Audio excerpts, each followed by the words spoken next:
On va donc parler des tranches d'âge. Est-ce que vous diriez que plus on est jeune, plus il faut prendre des risques? Oui. C'est pas crypto-monnaie Ça c'est ou sûr. bourse. Ça c'est sûr et certain. Pourquoi? Parce que le meilleur allié d'un placement, c'est le temps. D'ailleurs, si on est jeune, même si on a 40 ans et qu'on a 20 ans d'épargne devant soi, il faut prendre du risque. Du risque, c'est quoi? C'est pas n'importe quoi, c'est des actions.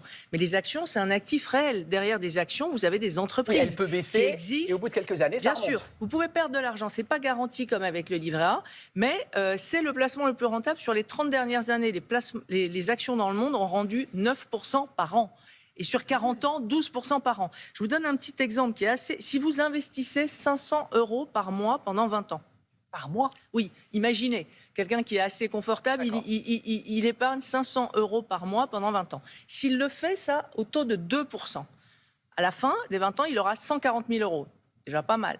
Mais s'il le fait à 5%, donc s'il choisit bien un placement un peu plus risqué, là, il aura 210 000 €. Pour le même effort d'épargne, le même effort, il a toujours mis ses 500 € par mois, il aura 70 000 € de plus, d'où l'intérêt d'aller prendre du risque. Quand on est jeune, on peut le faire parce qu'on a le temps. Évidemment, on ne met pas 100% en action.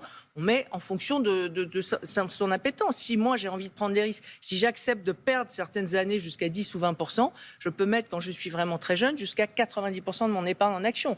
Maintenant, si je suis un peu plus douillet, prudent, je mets 50%. Mais c'est une bonne idée d'investir en action, évidemment. On passe à la tranche 30-40 ans. Alors là, on peut dire qu'on a construit sa famille, eu un logement. Alors là, on est vraiment dans des scénarios où on n'a pas eu d'accident de vie, où on a un travail, la santé. Voilà.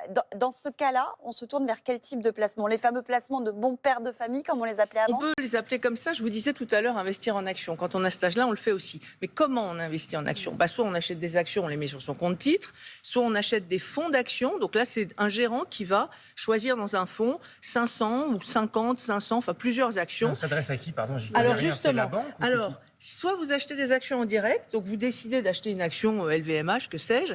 Là, vous allez effectivement sur la plateforme de votre banque, vous choisissez l'action, vous la mettez dans votre compte titre. Donc ça, c'est un compte titre.